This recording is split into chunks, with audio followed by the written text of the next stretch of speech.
Wegwag You are listening to K103.7 de Watarda. I'm your host, Gowinetta Peggy Mayo Stand Up. And in the studio today, we have our guest, who is Maris Jacobs, who is from PlanIT Consulting. And we have Angie Marquis, who is from the Workforce Development. She's the Director of Workforce Development from Dewaduni.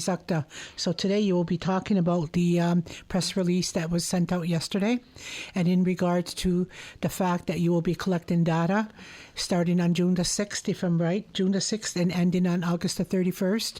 So what is the plan for that?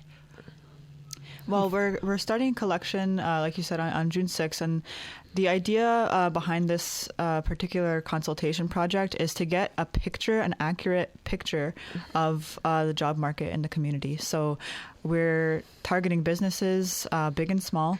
We have a questionnaire that's about 15 questions long, and it's questions to do with your business, your employees, what you might be looking for in the future. But overall, it's going to produce a picture, like a snapshot of what is currently in the community, and give us an accurate picture of that. Okay. And now, Angie, in regards to the press release, like when PlanIT Consulting is going to be doing all of this data, what happens when all the data is collected? What is being done with that? Okay, there's a variety of things that are done with that. Number one, we would like to help any businesses who are having some gaps. If there's jobs that are available, vacant within their business, to help fill those, whether it be through our services at Dewaduni Zakta, through posting, recruiting, training, those types of programs in order to fill those jobs. Others may need upgrading. They may want to expand. That requires bigger initiatives. So it's really a matter of determining what the outcomes are.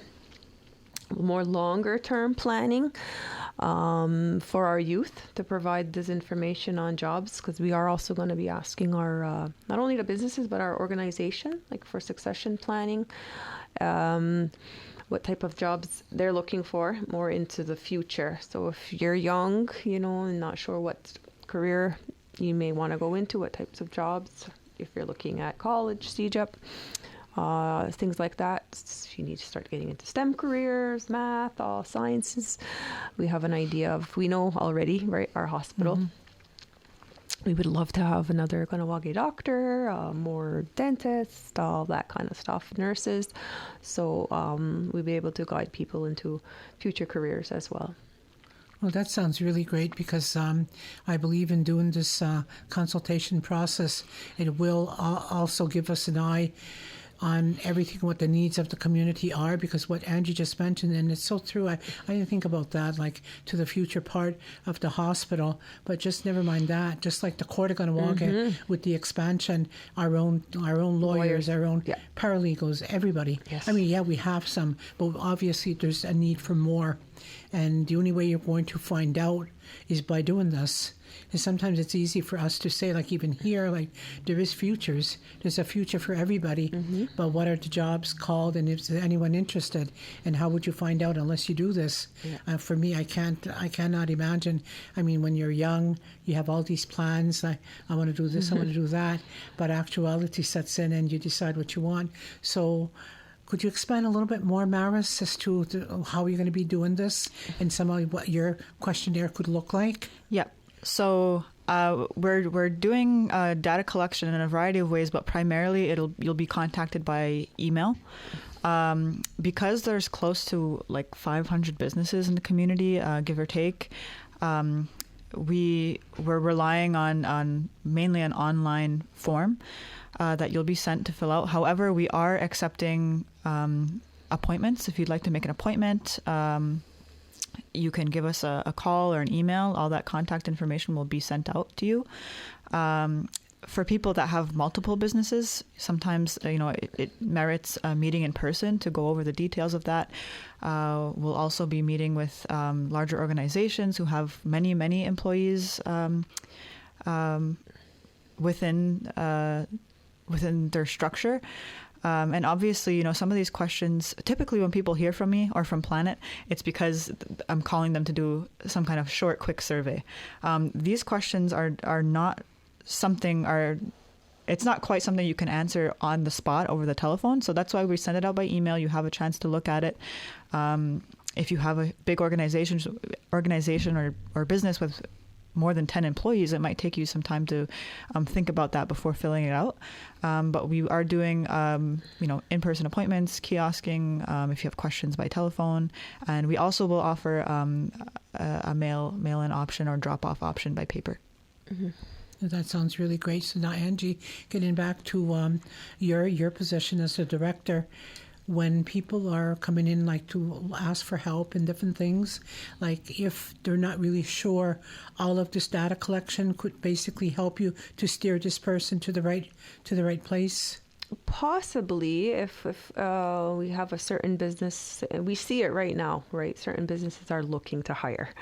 A lot of people are looking for workers, and we have a job page, kanawagejobs.com.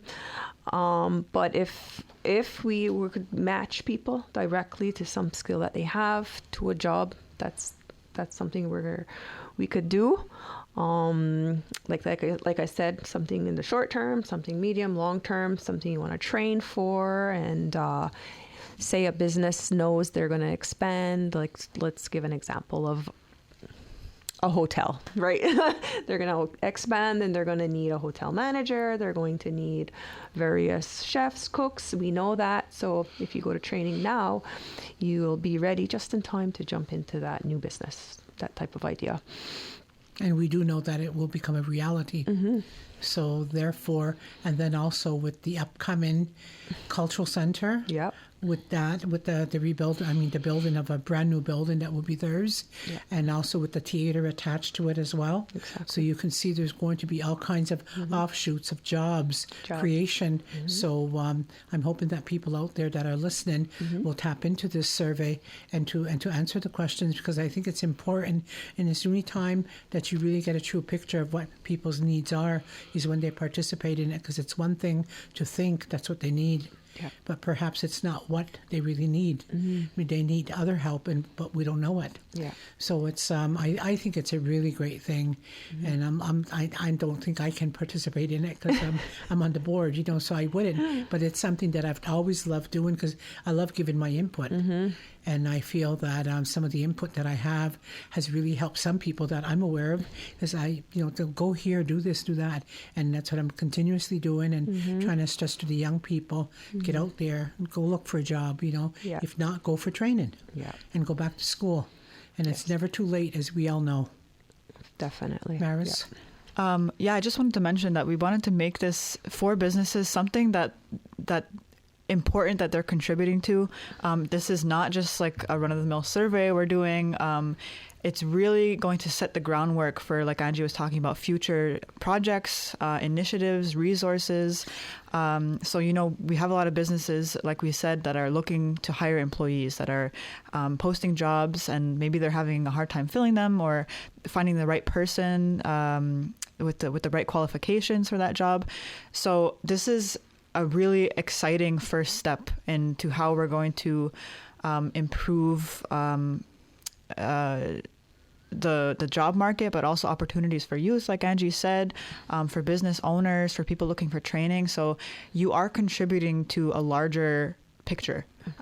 So we want to encourage people to give their input. Even it might not seem like your own small business will contribute to that, but it will.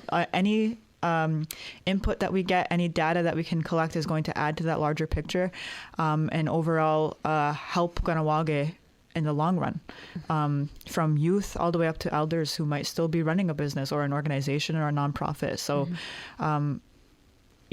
you might be surprised if we give you a call if you're a smaller organization or nonprofit, but we want to know your situation and you can contribute. So we wanted to make sure that people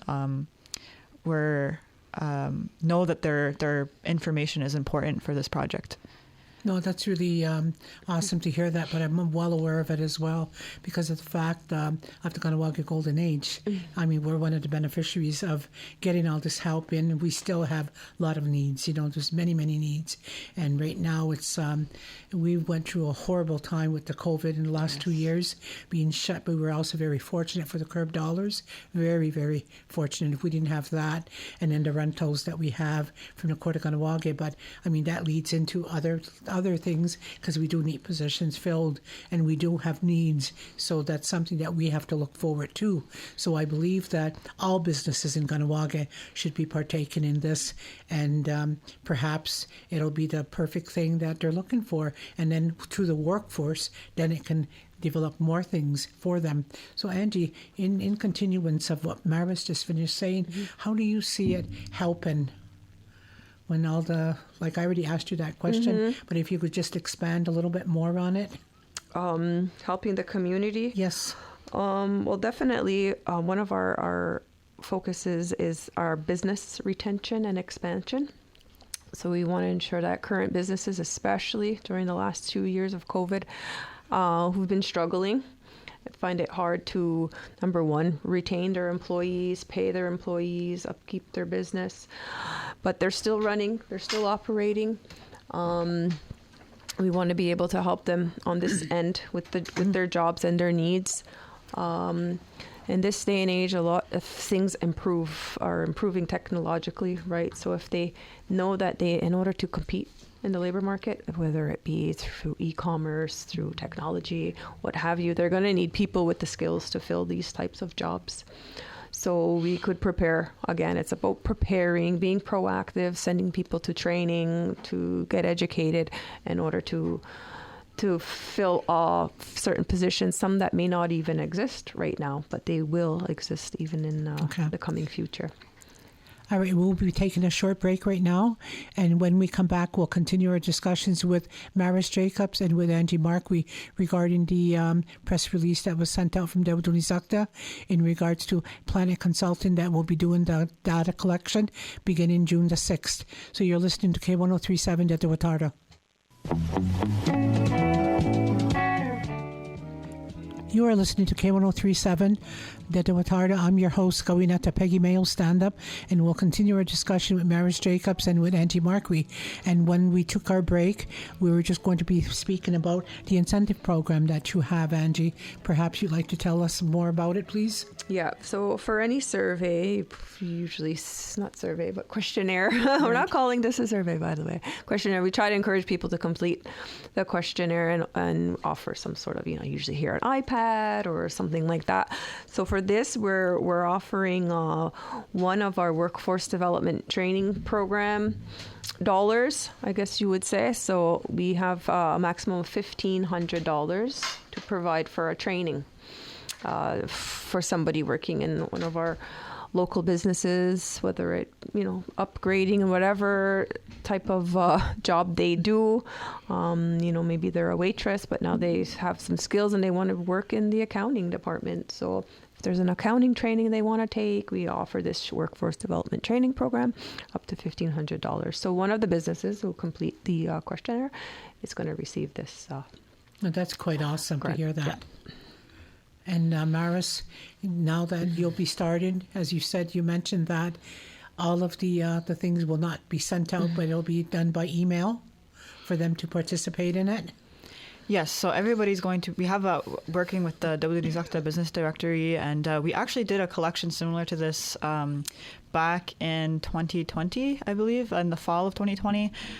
We did the Dawdonizakta COVID-19 Business Impact Survey, in which we had to contact all the businesses or attempt to contact them all. So that required by telephone. So that required a big team of people to get them to answer that survey, which then set the groundwork for what businesses know as the ICBF Round 1. This particular project, because we're in more of a recovery mode, before it was more of an emergency situation. So this project, like we mentioned, is really setting the groundwork for more longer term benefits and projects to set up. So the collection is going to be primarily by email, but we are trying to be flexible to everybody. So if you're a business out there and you're not tech savvy or you'd rather do it by paper, we have that option. And we will be, in-person appointments. If you have any questions that you want to sit down with us and ask in person or fill it out together, we will offer that as well. And we're just trying to be as open as possible to ensure that we get as many people to answer as possible, because like Angie said, this is really about identifying gaps too. And in order to get an accurate picture of that, we need to have everybody's information. We need to have as many people contribute as possible, so that work can be done. Angie? I was going to add, just to show again the benefits of filling out any of our questionnaires and surveys, the impact survey that Maris mentioned.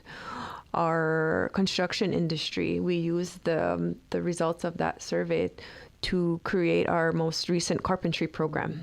Wow. Right, the contractors were saying that there's struggle with filling roles for the future. We have people who want to retire. We don't see a lot of up and coming carpenters like they used to. If you may remember, the KSS had a carpentry program. Yes, they did. Yeah. Maybe people changing careers, COVID. There were so many various reasons why they were struggling with filling the jobs there. So that's where that training program came out, because of the results of those surveys. Well, I think it's really amazing because of what you say, that unless you hear directly from them by doing this research, then how would you know anything about it? I mean, you would obviously know to some degree, but we don't know the ins and outs of everything.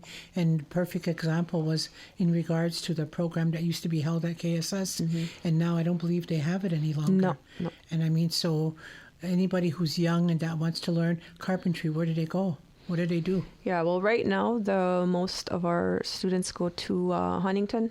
There's a Ormstown carpentry 1-year program. Yeah. And are they very successful when they come back or complete the program? I feel yes. They require the hands-on training component, right, to work, which is what we incorporated into our training program. But yeah, for the most part, they have a degree. They learn, from A to Z of carpentry. But yeah. I think as women who had to fend for themselves for many years, I think we all needed carpentry skills, electrical and plumbing all tied into one. I know I could have done it. Yeah. Because there's so many things that happen within a home. But looking at the whole thing of everything, I know that it's to influence the future programs and the service delivery, to identify the workforce gaps and to provide relevant training. So I think that's so important that we fill in those gaps, like you mentioned, and that when you're collecting all of your data, hopefully you're going to get a wide variety of responses for it. And no matter what the job is, as we don't know what it is, we don't know what the future is. Yeah. I mean, we have a good picture of what things look like tomorrow, but we don't know what it looks like 20 years from now. At least I don't. Yeah. I don't even have a vision what it will look like. I'm just hoping I'm here in 20 years. So, I know we're coming to the end. We're not at the end yet, but we will be soon. So if you could go through all your information, how we can reach you, all that information for you to Angie, if anyone wants further information. So Maris, start with yourself. Yep. So just another heads up that you will be hearing from us. We obviously have businesses that pop up all the time who are new businesses, so we're trying to keep up with that. But we have your contact info, so we're going to be sending you out an email if you'd like to contact PlanIT.